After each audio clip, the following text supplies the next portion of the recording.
What's up, guys? Welcome back to the channel. Welcome back to this video build series for this YZ125. I got the engine on the bench here now, so now I'm going to dig into the engine and see if there's anything wrong with it and if it's worth rebuilding if there is. So I got this 125 engine on the bench here, and I'm going to start tearing it down. I'm going to, of course, start with the top end here. Take apart the linkage for the power valve, and then take off the cylinder after. What I noticed first of all is it's not hard to kick this thing over at all, so that's kind of encouraging. So I'm hoping there won't be too much wrong with this engine when I start digging into it. So I'm going to start by taking this head off, and what I noticed with this head is it has a 99 marking on it, so I don't know if that's 1999 or what, but I'm going to take this head off anyway and see what's underneath. Right, so I got this head off here now, and everything looks pretty good on it. Doesn't look like there's been any detonating or uneven burning or anything like that. The O-rings look like they're in decent shape, but I'll be replacing them anyway. Looks like this one might have been leaking a little bit, or that could be just corrosion from sitting, but the inside of the cylinder looks not too bad as well. So it looks like, from just first glance, I'm gonna take a better look at it when I get it off, but it looks like it might just need a good deglazing, so I'll get at that right now. I'll start taking apart this linkage for the power valve.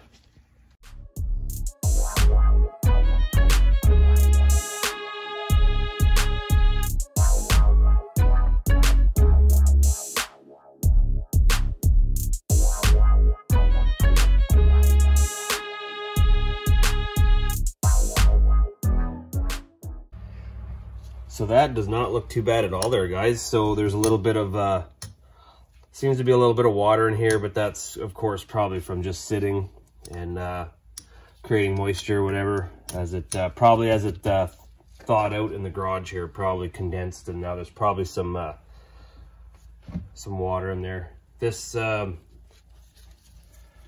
cylinder looks actually pretty good on first glance, so I'm definitely gonna have to take a better look at it, but it looks like it might just need a really good cleaning and deglazing, and maybe it'll go back together nice for me. It doesn't look bad anyway, but I gotta check, I gotta really have a look at the power valve bridge there, because those can sometimes crack on you, so I'll definitely take a good look at that after. But continuing on with the bottom end here, it's got the normal side-to-side play, but I'm gonna have to really look into it better, but I don't feel any up and down play at all, so that's really encouraging as far as the crank bearing and the main bearings. So when I get the cases split, I'm gonna go through all the bearings and make sure they're still good. If they are still good, I'm gonna reuse them, because this is kind of a budget build. I don't have I looked, a kit is like $400 or something like that, $450, probably $500 to my door. So if all the bearings are good, I see no need to replace them, so I'll definitely look into that when I get the cases split. But I just want to split the cases.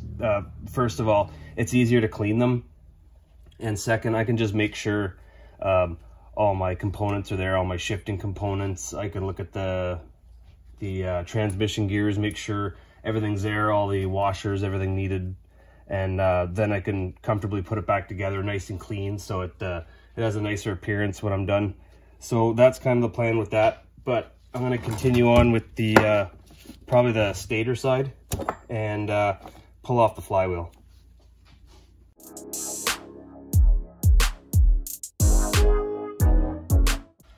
So I got the cover off there now, guys. So if you're going to do this job, you are absolutely going to need one of these flywheel puller. I don't know if you can do the job without it, but definitely a good thing to have. So first of all, you got to take this nut off, and then when that's off, you got to thread this in. I'll show you how you do it, and then you just pull the flywheel right off with it.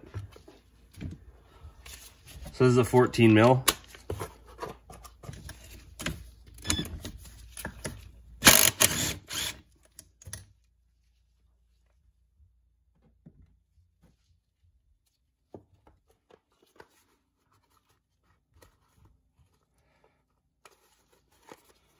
And now I can see,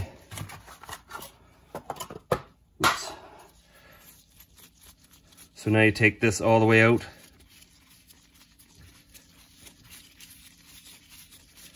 It's just easier to handle this by itself. You don't have to pull this out, but I do just because it's easier to thread this part in. So I see there's a little bit of rust in here, so maybe I'll spray some WD-40 in there.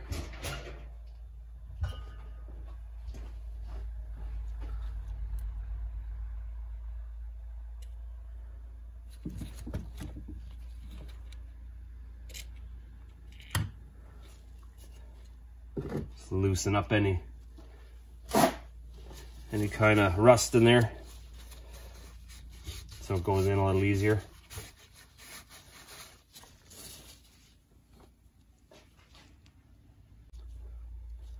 So now what you want to be aware of when you use these particular types of pullers is this thread is left-handed, so when you put it in the flywheel, you're going to twist it to the left.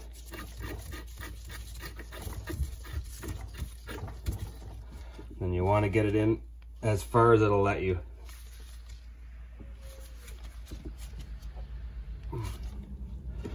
So when you thread this part in,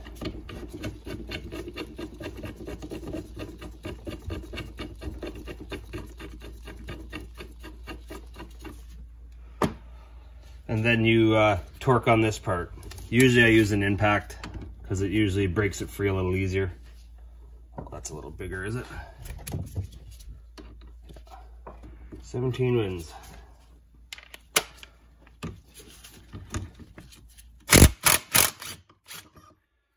See, just like that. So like I said, if you don't have this puller, you're going to want to get it.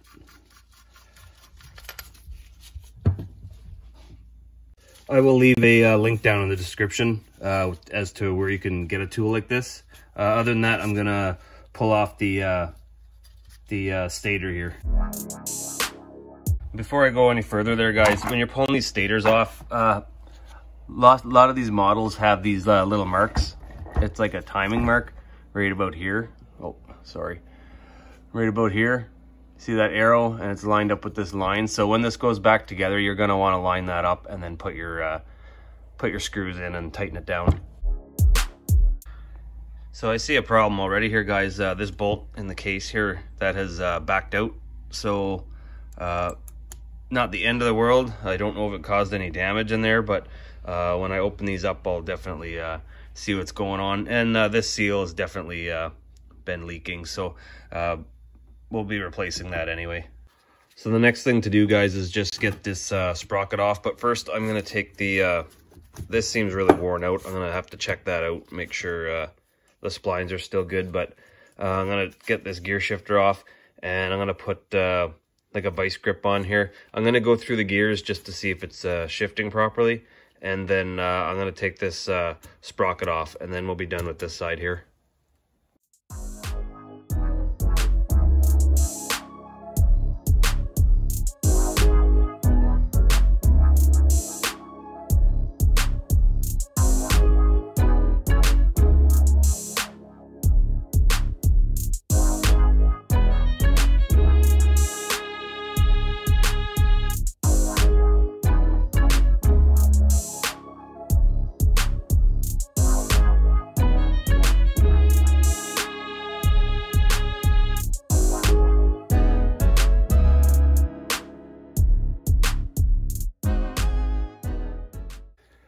Alright guys, that's it for this side now. I had a little bit of trouble getting this off. I don't know why this was so hard to come off, but it was. I had to really split this open and get it off. And when I took this off, it was obviously not torqued to spec. It was really, really tight on there. I had to get a 1/2-inch air impact.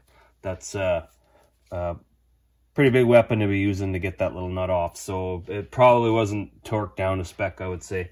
But anyway, this side's finished, so now I'm going to go ahead and flip it around and start taking the other side apart.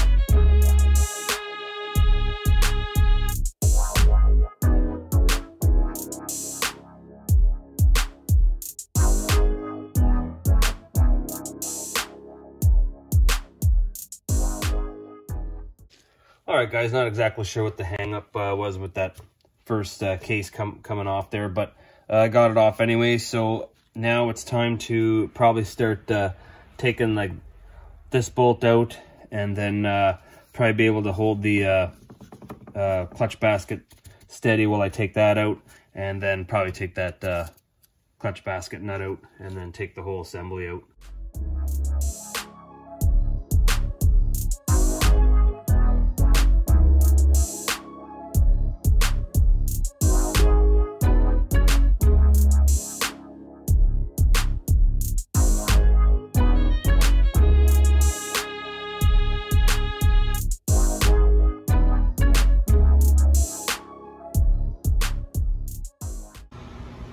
Getting into it here, guys, and this gear here took a little bit longer to do just because it was harder to get the snap ring off. I'll show it to you if I can here.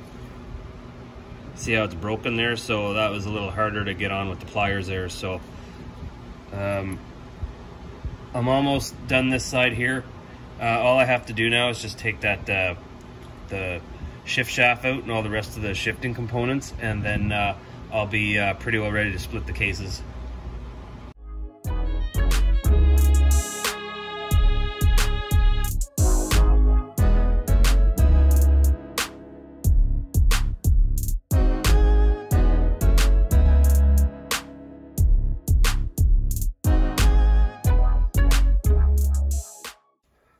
So that's pretty much it for the shifting stuff there, guys. I pulled it out, and I'll inspect it more later, but that shift shaft is probably going to need to be replaced. All the splines are kind of rounded out, and it's pretty beat up. So I'm pretty well done with this side. The only thing I just want to make mention of is this collar here. So there's a collar inside this seal here, and as well there's a small retaining clip here, just so don't forget to put that back when the engine's going back together. So there's a couple more things to come off before I split the cases. I'm going to take this intake boot off, and I might as well take the, don't have to take the piston off, but I'm just going to take it off anyway.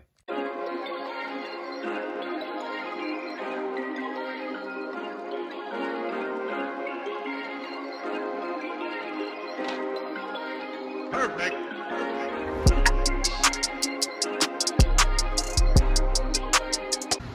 Alright guys, so I got all that off now. So I got the piston out, I got the intake boot and the reed valve out. So now all I have to do is take all these left-hand case bolts out, and this is the side that you're going to split the engine from. I'll show you how I do that after, but you're going to want to put it up on some blocks just to get the shafts clear there. So I'll just take all the bolts out now. Now it's really important that you take all the bolts out, because if you don't, you're gonna wreck your case trying to pull it apart. So make sure you got every bolt. There's bolts inside of here, all the way around the outside, and like I said, just make sure they're all out of there. You're gonna have some headaches.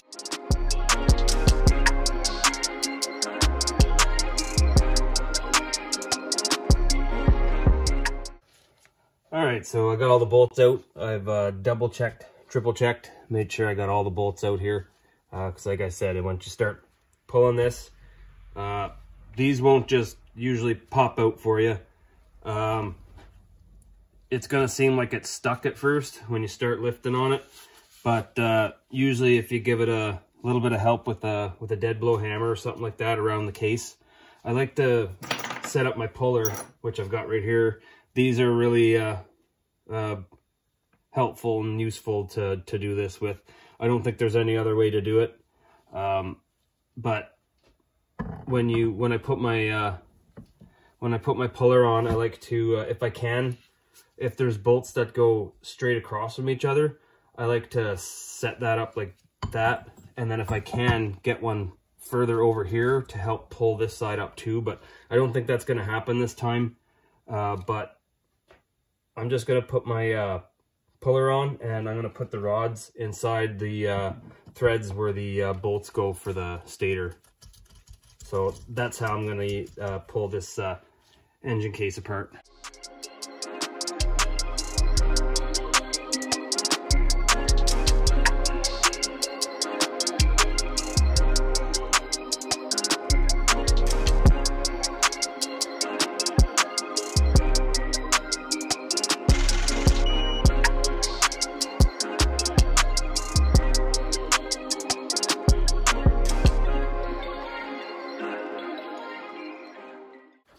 So I got some pressure on with my case splitter here, guys, and I'll show you guys what's happening here.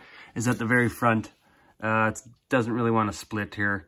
As you can see, there's no bolts left or anything like that. I think what's happening is that's why it's important to put never sees on these dowels, because I think there's a dowel probably rusted in there. So the rest of the case, as you can see, is coming apart, but this is being stubborn here. So sometimes you'll run into that. So I'm gonna hit it with a little bit of heat and give it a smack with a dead blow, and hopefully it'll catch up to the rest of the split here.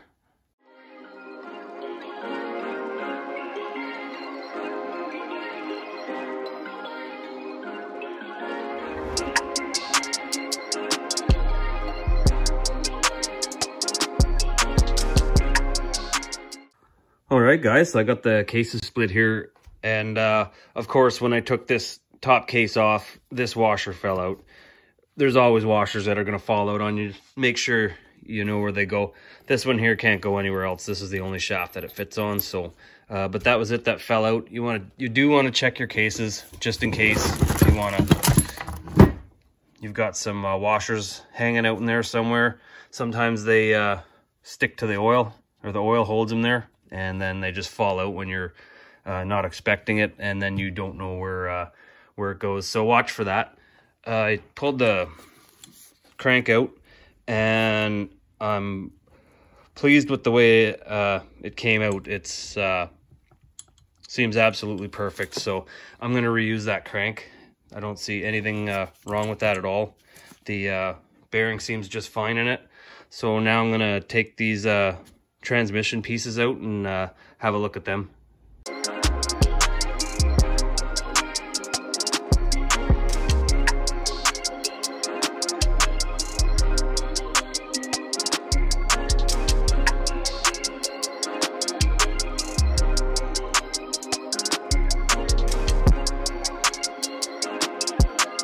All right, guys, well, I got the transmission shafts out on the bench here now. Going over them quickly. They seem to be in pretty good shape there, so I'm definitely going to go through these, make sure there's no chips in any of the teeth or anything like that, not worn out or anything like that. So with the cases and the bearings, these main bearings feel awesome and don't hear any noise. This one here feels a little bit growly, so I'm going to definitely probably replace this one. This one here feels a little bit growly. This one in here doesn't feel bad at all. I can't feel anything or hear anything. That one there probably need to be replaced too. So it's looking, first off, like I'm probably just gonna have to replace 3 bearings there. So like I said, the mains are fine, and this is a good idea to split your cases from time to time too, because all this gook built up in here. So that's pretty gross, so I'll definitely clean that out. All right, that's it, guys. As you can see behind me, the engine is pretty much completely disassembled on the bench here. I'm definitely going to have to clean up the cases and clean everything up, do a really good inspection, make sure this engine is reusable. But I don't see anything off firsthand that I can see that would make the engine not usable. So I think the build's going to go ahead as planned. So if you guys are digging this, make sure you hit the like button. If you're new to the channel, hit the subscribe button. And as always, thanks a lot for watching.